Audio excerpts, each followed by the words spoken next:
Bienvenidos a la noche cósmica de la oveja eléctrica, aquí en Canal 22, en donde vamos a conversar sobre un nuevo enfoque para desarrollar medicamentos contra el COVID-19. En la emisión anterior, conversamos con el profesor Gideon Schreiber, líder de un equipo de científicos en el Instituto Weizmann, que está elaborando un supertapón biomolecular para cerrarle la entrada al virus. Esto es clave para complementar la estrategia de las maravillosas vacunas que ya se han desarrollado en el combate contra la pandemia. En la segunda y última parte de esta entrevista, el profesor Schreiber nos habla de la evolución in vitro del coronavirus. El término in vitro se refiere a una técnica para realizar un determinado experimento en un tubo de ensayo o generalmente en un ambiente controlado fuera de un organismo vivo. Este enfoque permite una interesante manera de entender cómo se dan las variantes del COVID-19 y por qué es tan importante desarrollar medicamentos como el que está investigando el profesor Schreiber, que pueden bloquear la entrada a todo tipo de variantes.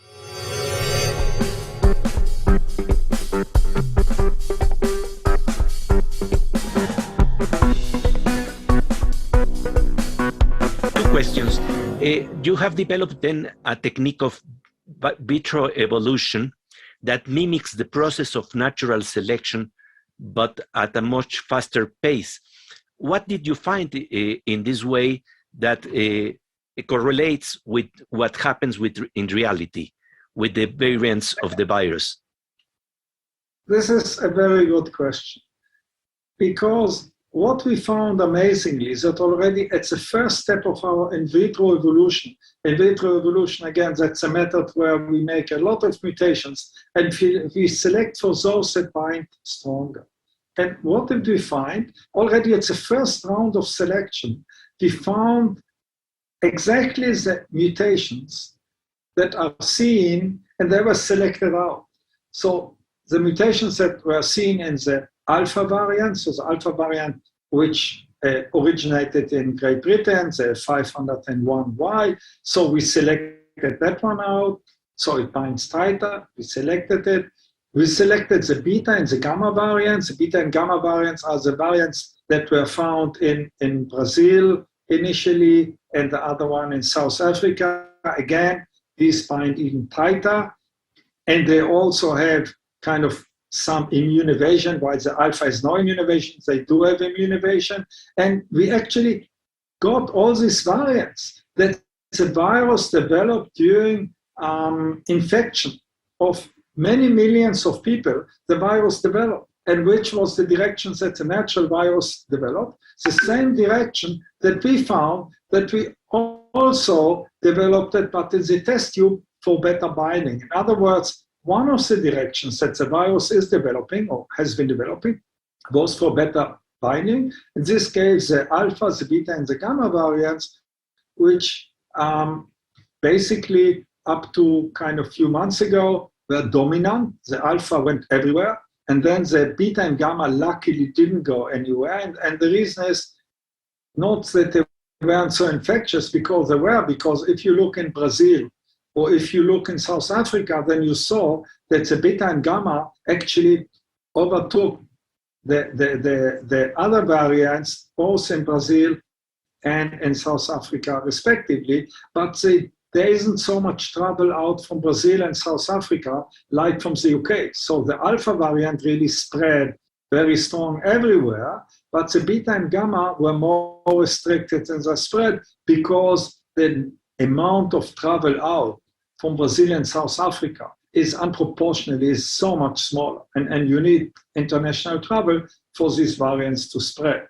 Now, of course, now we have the Delta variant, which originated in India and in other places. And there's a different problem because the Delta variant has some immune evasion with it.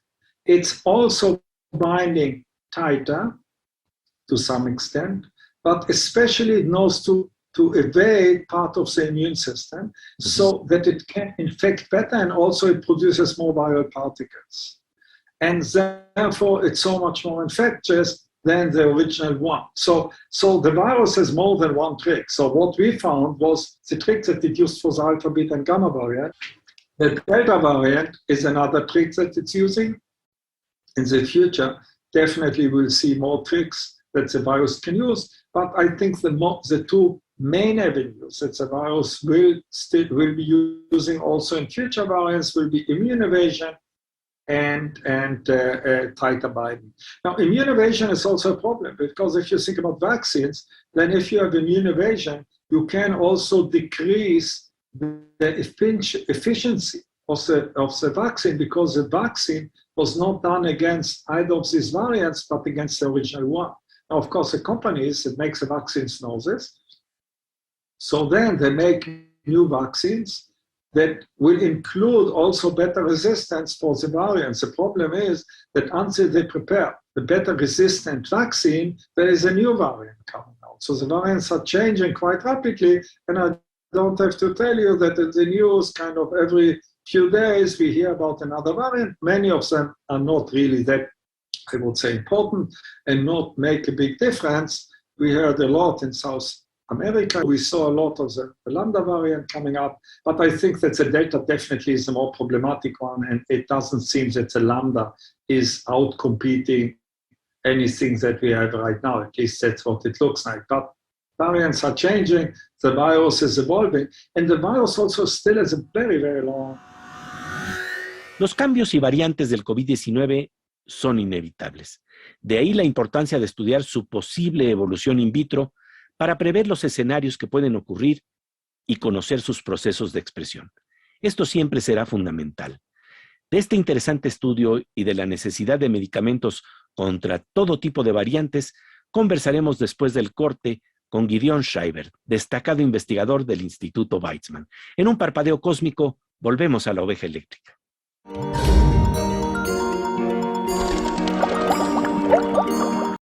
Ahora puedes tener en tu dispositivo móvil la señal de TV USAC, la televisión alternativa. Ingresa a Play Store y descarga la aplicación Guateplay. Allí encontrarás el logotipo de TV USAC y con un solo clic ingresas para conectarte y disfrutar de nuestra programación, noticias, entrevistas, programas culturales y educativos, transmisiones en vivo y mucho más.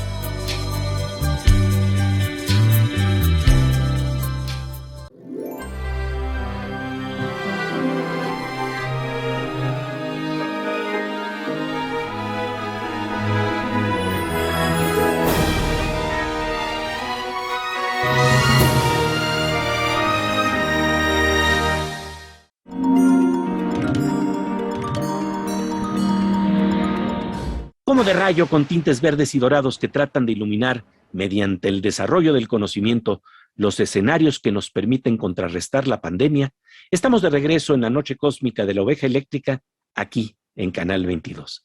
Estamos conversando con Gideon Schreiber, un destacado investigador del Instituto Weizmann en Israel, sobre el proceso de evolución de los virus, de sus variantes, que se pueden estudiar in vitro, y que subraya la necesidad de nuevos enfoques para combatir al COVID-19. El desarrollo de vacunas en tan breve tiempo ha sido uno de los grandes logros de la ciencia contemporánea. Para ello, es clave entender lo más profundamente posible cómo se desarrollan y expresan los virus, cómo es que cambian en el curso del tiempo. En este contexto, se puede apreciar cómo, además de las vacunas, requerimos medicamentos para tapar la entrada a futuras variantes. Así, el profesor Schreiber y su equipo están elaborando un supertapón biomolecular mediante ingeniería de proteínas que impide la entrada del virus en un receptor celular llamado AC2. Se trata de un importante enfoque ante un virus en evolución.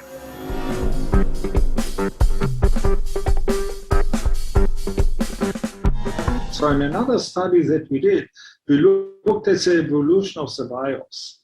Where is it evolving? And what one can see very clearly is that the virus is evolving in the most normal way. So first of all, it takes certain kind of amino acids. Amino acids are the blocks that build the protein. So it takes and mutates certain types of amino acids that are most easily approachable. And then in a second step of evolution, it can probe additional amino acids. And this is the steps that we are now. So if until, let's say, 6 months ago, the virus only probed a certain set of amino acids, Now it's already better probing more amino acids, but the different amino acids coming together. So very often you can have one amino acid that doesn't have an advantage, a second amino acid that doesn't have an advantage. But if you have both of the mutations together, then you can get the big advantage of having both of them. So this takes longer time because the chance of getting both of them together is like, throwing the dice. To get, let's say, a 6 in a dice, you have some chance with 1 to 6. But to get 2 6s in the dice, of course, the chance is much, much lower.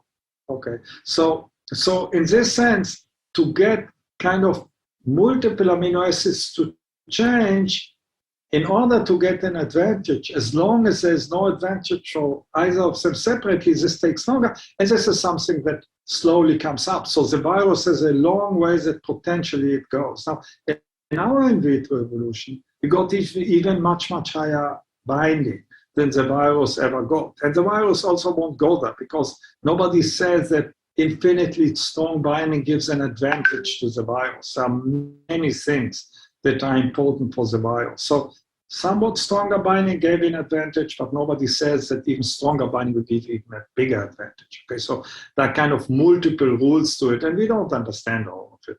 I cannot say, because if we would understand all of them, we could easily say where the virus is going. Everybody is right now guessing, and everybody kind of tries to understand, okay, where is the virus going next? Okay, so we are not sure. That's why it's so important, the new angle and the new approach you are taking. But one thing that is very important also is what new angles are being opened by the approach of your research, not just to fight COVID-19, but other future viral problems. So I would say two things. So one of them, okay, this goes back to what we did here.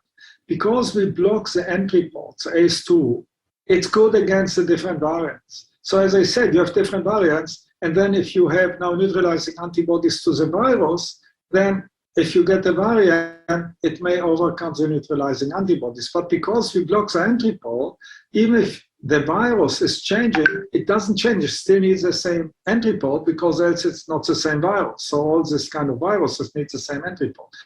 So we are blocking all the viruses of the same family from going into this entry port. Now this can be, of course, generally applied because to do in vitro evolution is very rapid. To do it took us maybe 2 months. Most of the time is spent on other things, not on this, on all the cellular assays and so on.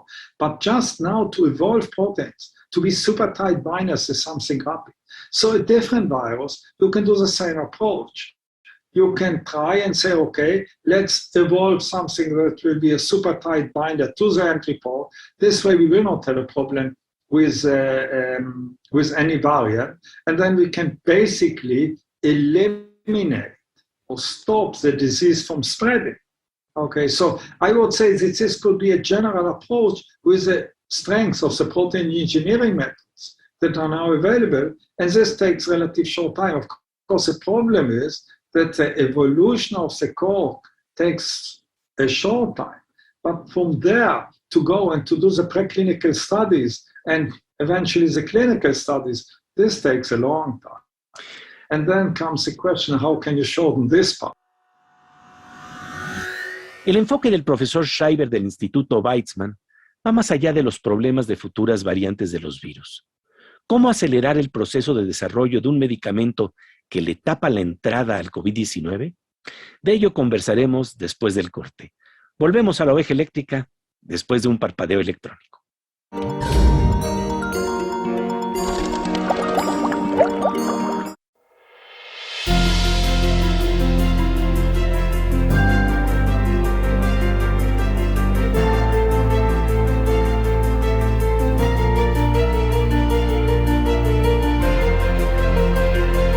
Veo mi entorno y sé que yo tengo los pies en el mangle.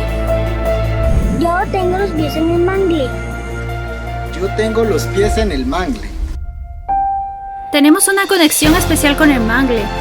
Nos brinda muchos servicios a los humanos para que podamos subsistir. En el mangle hay mucha vida, desde sus raíces sumergidas hasta sus copas frondosas llenas de aves y flores. Cuidemos al mangle, somos parte de la vida que alberga.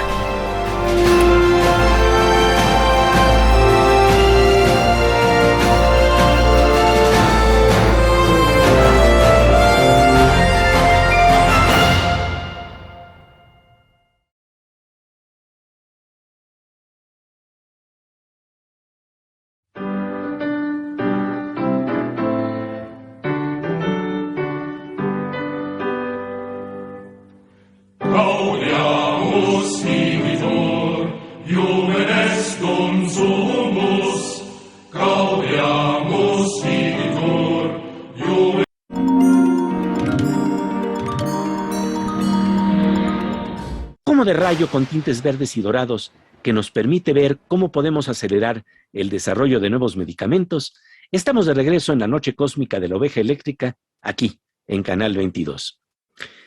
En la serie Star Trek se utiliza el concepto de warp speed, una velocidad asombrosa más allá de la luz, para que las naves espaciales puedan atravesar el cosmos y llegar a sus metas que parecían imposibles.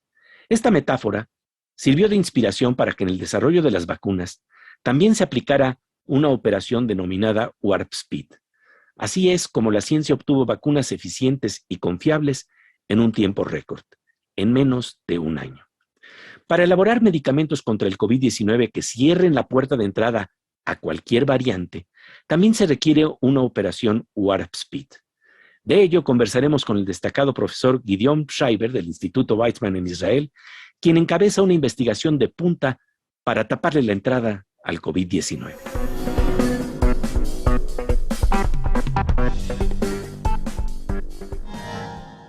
How this research can be accelerated. As you know, in terms of vaccines, it was developed the Operation Warp Speed.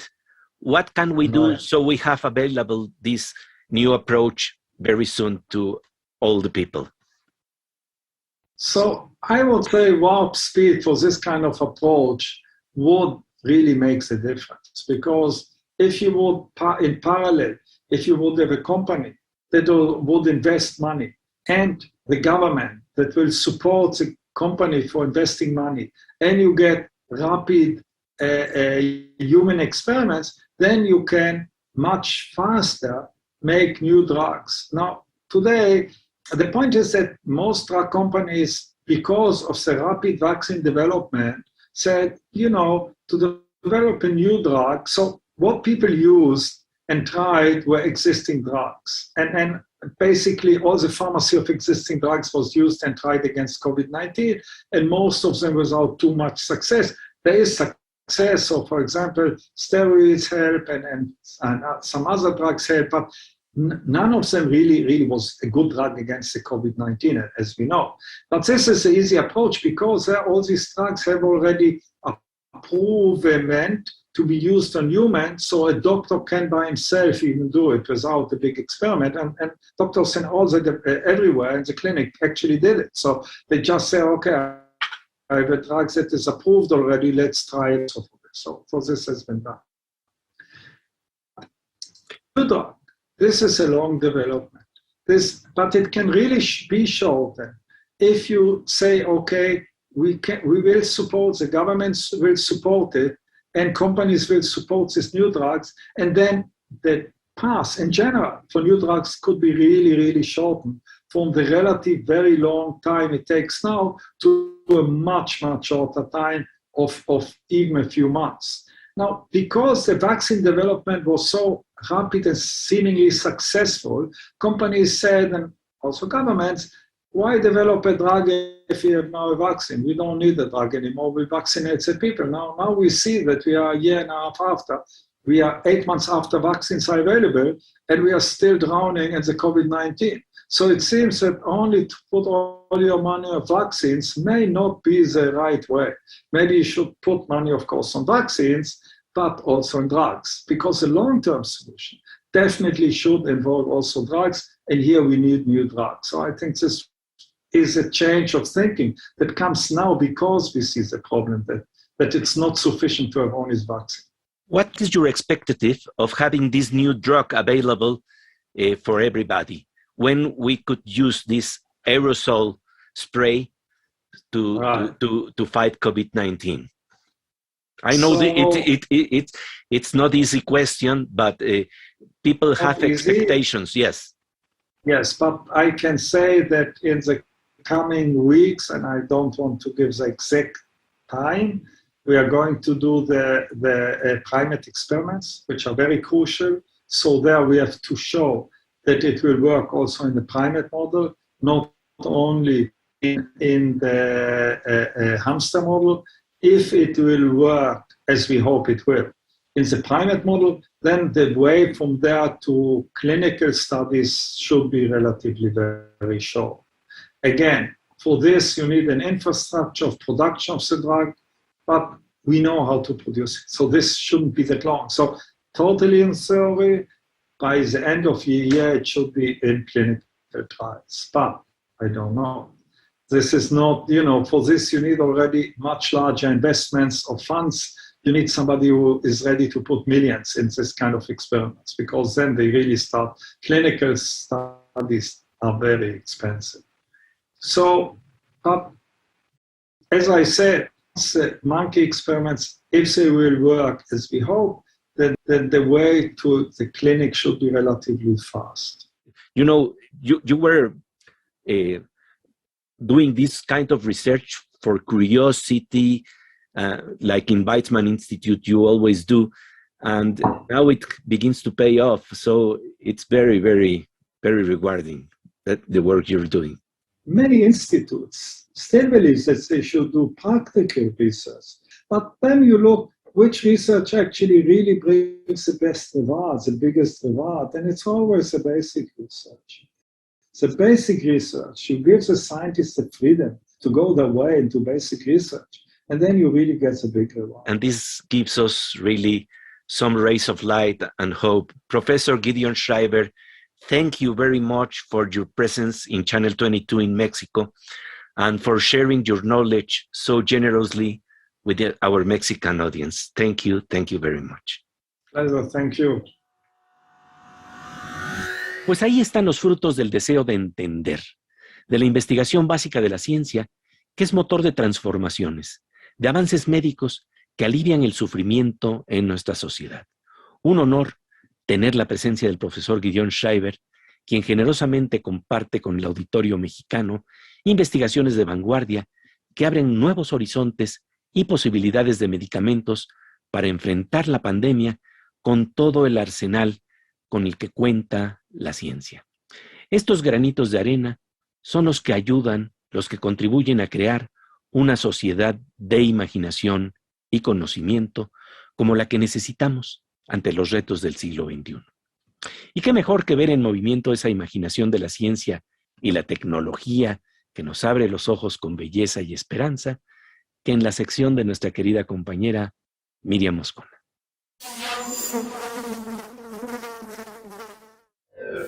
Pues querida Miriam, cuando estamos en este escenario, realmente no sabemos si estamos dentro de una célula o en un paisaje cósmico. ¿Hora de cuál fumamos, mi Pepe?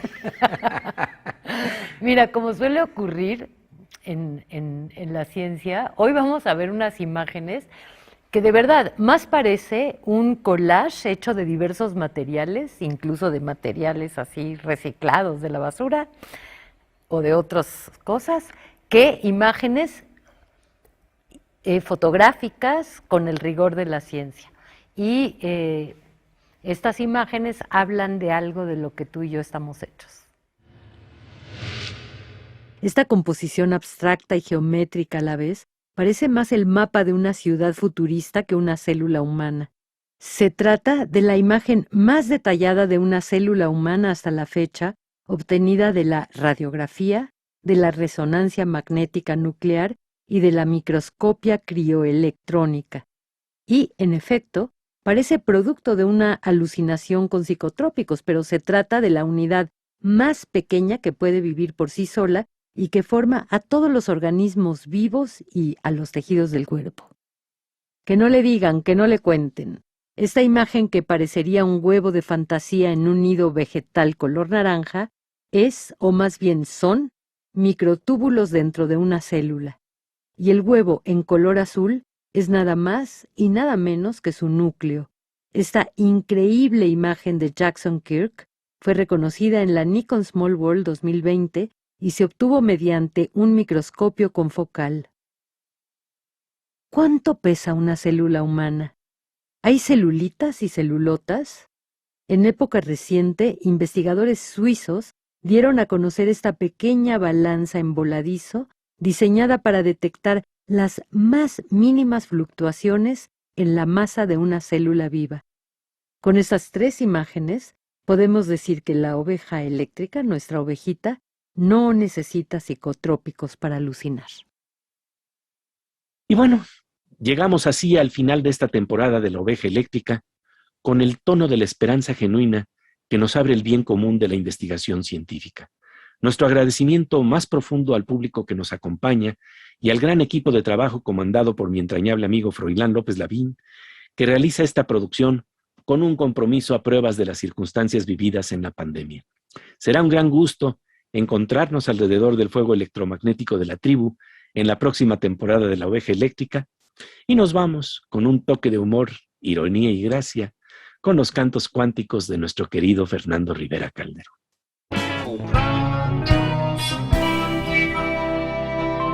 Pues querido Fernando Rivera Calderón, fíjate que el día de hoy hemos estado hablando de una técnica muy interesante de evolución in vitro, que permite estudiar las diferentes formas en que puede evolucionar un virus, las diferentes variantes que puede tener, para entenderlo y así también realizar medicamentos. Esto trae verdaderamente un horizonte de esperanza. Wow, sí. Se me llena el cuerpo de esperanza, Pepe. Sí, es un tema muy interesante. Siempre, todo el tema in vitro, ¿no? Como te acuerdas de ese boxeador que ganaba todas sus peleas, que estaba in vitro. Y yo por eso compuse una canción. La he pensado toda la semana para estar a la altura del tema, ¿no? Que es a ver. Dice más o menos así. Esta canción es sobre la evolución in vitro.